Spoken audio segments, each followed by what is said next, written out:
এখানে চালটা আমি ভালো করে অনেকবার ধুয়ে 30 মিনিট ভিজিয়ে রেখেছি।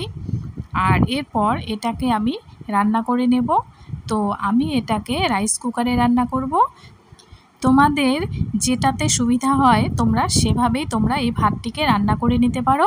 তো তোমরা চাইলে হাঁড়িতেও এই ভাতটা রান্না করে নিতে পারো। শুধু ভাতটা যেন 90% সেদ্ধ হয় সেটা তোমাদের দেখতে হবে।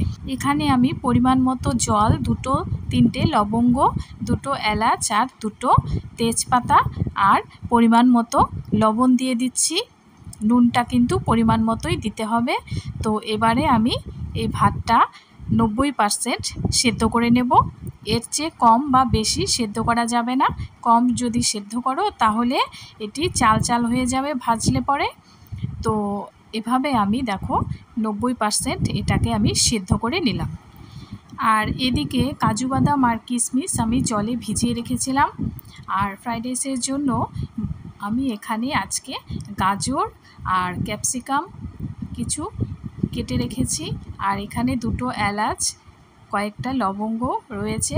আর কাজু বাদাম কিশমিশগুলো সমস্ত রেডি করে নিলাম। আর স্বাদ অনুযায়ী কয়েকটি লঙ্কাও নিয়ে নিয়েছি। তোমরা যে যেমন ঝাল খেতে পছন্দ করো সেই অনুযায়ী তোমরা লঙ্কাটি দেবে। আর এখানে 2টো তেজপাতাও আমি নিয়ে নিয়েছি।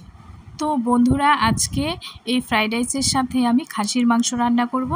তাই মাংসের মশলাগুলোও আমি একদিকে রেডি করে নেব। এখানে আলু কেটে রেখেছি আর পেঁয়াজ আর টমেটো এর মধ্যে দেব। আর এখানে মিক্সিতে আমি কতগুলো লাল লঙ্কা, রসুন, আদা এগুলো আমি পেস্ট করে নেব। আর পেঁয়াজ আর টমেটোটাও পেস্ট করব, কিন্তু ওগুলো অত ভালো করে পেস্ট করব না। আর এখানে জিরে গুঁড়ো আর হলুদ গুঁড়ো এভাবে আমি জল দিয়ে গুলিয়ে তারপর এই মাংসের মধ্যে দিয়ে দিচ্ছি। আর এবারে পরিমাণ মতো লবণটাও দিয়ে দিচ্ছি। আজকের খাসির মাংসটা ফ্রাইড রাইস দিয়ে খাওয়ার জন্য রান্না করব। তো সেই জন্য এটিকে একটু অন্যরকম করে রান্না করব। তো বন্ধুরা, আগে যে তোমাদেরকে দেখালাম যে রসুন, আদা আর লঙ্কা সেগুলো আমি পেস্ট করে মাংসের মধ্যে দিয়ে দিলাম। এবারে টমেটো আর পেঁয়াজগুলোকেও পেস্ট করে নেব। তো এবারে এগুলোকে সবগুলোকে একসাথে আমি করে নিলাম। আর এবারে প্রেসার কুকারে আমি এভাবে ঢেলে দিলাম সমস্তটা। গামলাটাও মশলাগুলো ধুয়ে একটু সামান্য জল দিয়ে দিলাম। তো বন্ধুরা, এখানে আমি পরিমাণ মতো তেল দিয়ে দিচ্ছি। যেহেতু খাসির মাংস তাই আমি এখানে বেশি তেল দেব না। তো এবারে প্রেসার কুকারের মুখটি বন্ধ করে আমি গ্যাসে বসিয়ে দিয়েছি। গ্যাসের আঁচ যদি বাড়ানো থাকে তাহলে 5টা সিটি দিতে হবে। আর যদি আঁচ কমানো থাকে তাহলে 3টে সিটি দিতে হবে। তো আমার সিটি পড়ে গেছে, আমি নামিয়ে নিয়েছি। তো বন্ধুরা, এবারে আমি প্রেসার কুকারটা পাশের গ্যাসে বসিয়ে দিলাম। তো ওটাকে কষাতে হবে। আর আরেক দিকে আমি কড়াই বসিয়ে দিলাম ফ্রাইড রাইস রান্না করার জন্য। তো এখানে আমি তেল দিয়ে দিলাম। আর তেলের মধ্যে প্রথমে গাজরগুলো দিয়ে দিলাম। তো গাজরগুলো দিয়ে দেওয়ার পর অল্প পরিমাণ হলুদ আর স্বাদ অনুযায়ী নুন এর মধ্যে আমি দিয়ে দেব। এটা যখন ভালো করে একটু লাল লাল ভাজা হয়ে যাবে তো তারপর আমি এর মধ্যে ক্যাপসিকামগুলো দিয়ে দিচ্ছি। ক্যাপসিকামগুলো এই পর্যায়ে দিতে হবে, না হলে ক্যাপসিকামগুলো গলে যাবে, কারণ ক্যাপসিকাম একটু তাড়াতাড়ি ভাজা হয়ে যায়। তো এবারে এই ক্যাপসিকাম আর গাজর ভালো করে ভাজা ভাজা করে নিতে হবে। তো এরপর আমি এর মধ্যে কাজু বাদাম আর কিশমিশগুলো অ্যাড করব। তো আরেক দিকে মাংসটাও মাঝে মাঝে আমি দেখে নিচ্ছি। তো এখানে ফ্রাইড রাইসের ভাতটা 90% সেদ্ধ হয়ে গেছিলো। তো এটাকে আমি একটি গামলার মধ্যে নামিয়ে রেখেছি। আর এখানে দেখো ভাজার মধ্যে আমি স্বাদ অনুযায়ী কয়েকটি কাঁচা লঙ্কা দিয়ে দিলাম। আর এদিকে মাংসটা মাঝে মাঝে নেড়ে নিচ্ছি।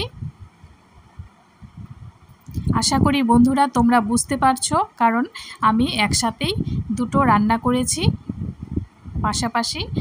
তো এবারে দেখো ভাজাটা হয়েই গেছে।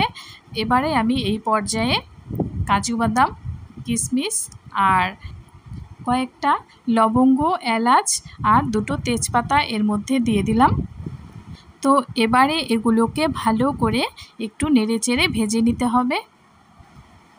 এবারে ভাজা হয়ে গেছে আর এর মধ্যে আমি ঘি দিয়ে দিচ্ছি। তোমরা তোমাদের স্বাদ অনুযায়ী ঘি দিবে। তোমরা যদি এই ফ্রাইড রাইসটিকে অনেকটা রিচ করতে চাও তাহলে অনেকটা পরিমাণ বেশি দিতে পারো। আমি যেহেতু ঘরোয়াভাবেই করছি আর আমার বাচ্চারা খাবে, তো আমি সেই মতো করেই করছি। তো এখানে ঘিটা দেওয়ার পর আমি এখানে ফ্রাইড রাইসের জন্য যে চালটা সেদ্ধ করে রেখেছিলাম 90%, তো সেটিকে আমি এর মধ্যে দিয়ে দিচ্ছি। এবারে এটিকে ভালো করে মিশিয়ে নিতে হবে। গ্যাসের আঁচটা মিডিয়াম টু লো রাখলেও চলবে। তো এর মধ্যে আমি স্বাদ অনুযায়ী চিনি দিয়ে দিচ্ছি। তো এখানে আমি 2 চামচ চিনি অ্যাড করে দিলাম।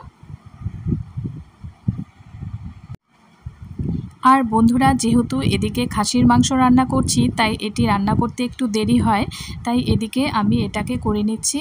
আর দেখো বন্ধুরা, আমার ফ্রাইড রাইসে লাস্ট আমি এর মধ্যে একটু গোলমরিচের গুঁড়ো অ্যাড করে দিলাম। তো এবারে এটির উপর দিয়ে তোমরা চাইলে আরেকটু ঘি ছড়িয়ে তারপর এটাকে ভালো করে মিশিয়ে নামিয়ে নিতে পারো। তো আমি এর মধ্যে আর ঘি দিলাম না, একটু গোলমরিচের গুঁড়ো দিয়ে ভালো করে মিশিয়ে নিলাম। তো আমার এদিকে ফ্রাইড রাইসটা হয়ে গেছে। তো এবারে দেখো মাংসটাকে আমি একটু ভালো করে এদিকে কষিয়ে নেব। কষিয়ে তারপর আমি এর মধ্যে পরিমাণ মতো জল দিয়ে দিচ্ছি। মাংসটা যেহেতু আগেই ভালো করেই সেদ্ধ হয়েছিল, যেহেতু আগেই সিটি দিয়ে নিয়েছিলাম, তাই এটা যখন কষানো হয়ে গেল তাই আমি অল্প পরিমাণে এর মধ্যে জল দিয়ে দিলাম। আর শেষে যখন মাংসটা হয়ে গেল এর মধ্যে আমি অল্প গরম মশলার গুঁড়ো দিয়ে দিলাম। আর এবারে এটা হয়ে গেল।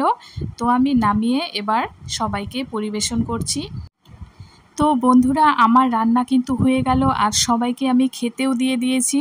তো সবাই কিন্তু খেয়ে ভীষণ খুশি হয়েছিল, খুবই টেস্টি হয়েছিল। তো বন্ধুরা, তোমরা কিন্তু অনেক রকম করেই রান্না করে খেয়েছো, এভাবে কিন্তু অবশ্যই একবার রান্না করে খেয়ে দেখবে। তো বন্ধুরা, কেমন লাগলো আজকের ভিডিওটি? যদি ভালো লেগে থাকে তাহলে কমেন্ট করে জানাতে কিন্তু ভুলো না। আবারও দেখা হচ্ছে নতুন কোনো ভিডিওতে। তোমরা সবাই ভালো থেকো। আজকের মতো টাটা।